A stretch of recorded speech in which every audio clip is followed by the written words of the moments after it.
The party's just beginning. We are certainly getting somewhere. The XT-IDE card is now... I can't boot to it yet, but I can access it through DOS when booted to a floppy disk.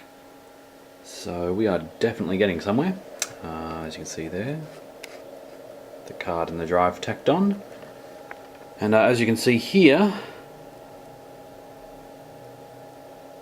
BIOS drive information tool reports all this jibber jabber.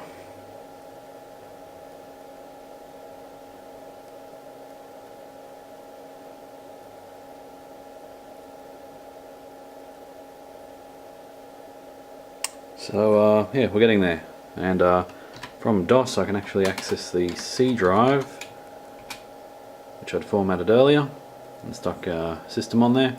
Of course it doesn't boot. I may need to simply rebuild the MBR, but this version of DOS, I think it's 4, doesn't seem to have support for that particular switch. Now where am I going? So I'll go back to the A drive.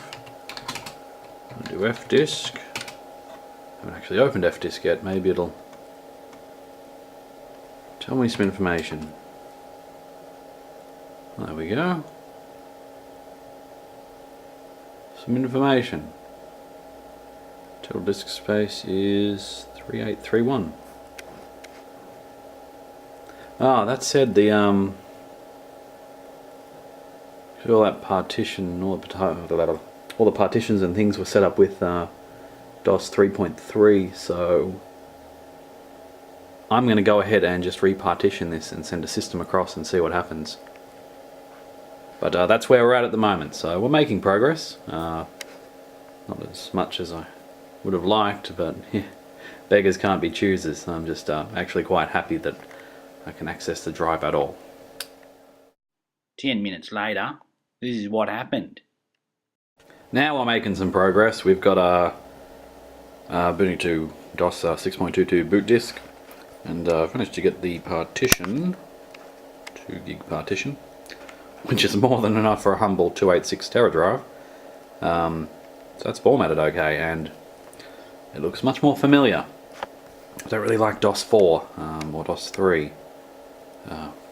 $P, $G, not even needed.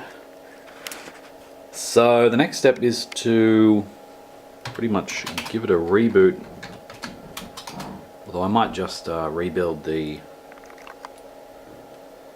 MBR.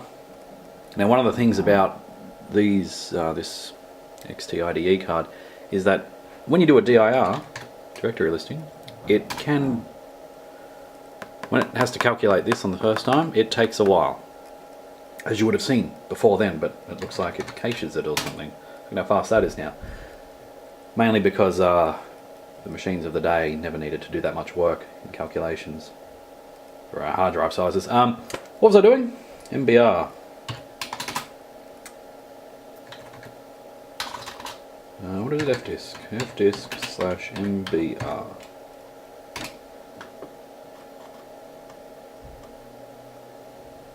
Alright, let's Control Alt Delete, get the floppy disk out.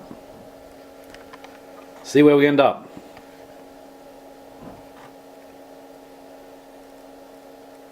I'm using a beta 1 of version 2.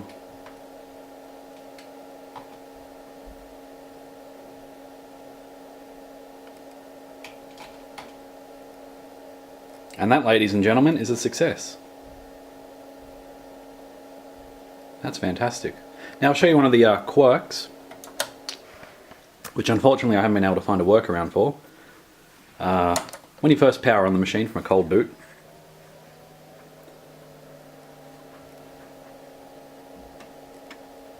seeks the floppies,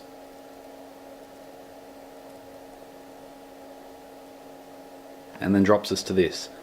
Now what I'm interested in knowing is whether the Model 25 IBM PS2 drops you immediately to the 4-screen boot window thing. Because as far as I can tell, this is just a variation of it. There's This machine been made a little bit after the PS2s were released.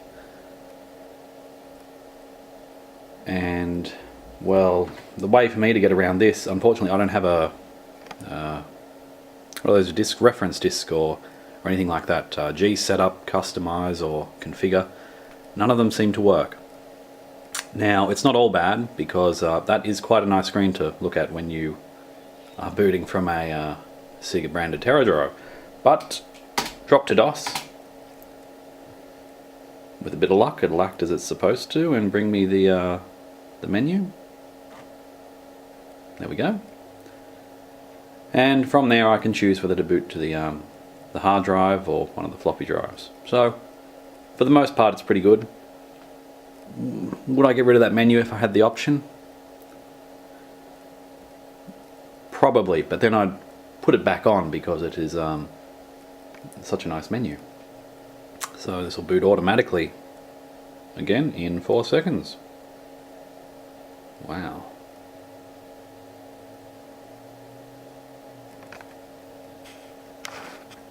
And we're in again. So that is success.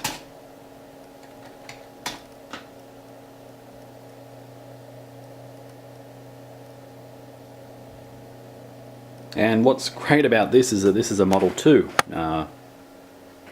TeraDrive, which has 2 floppies on the front.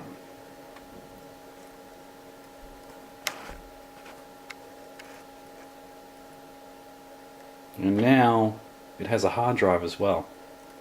Absolutely fantastic. So thanks for watching. I hope you learned something. I'll make the image of that chip available so you can flash it onto your own XT-IDE card, or even an Ethernet card, apparently, with boot ROM support.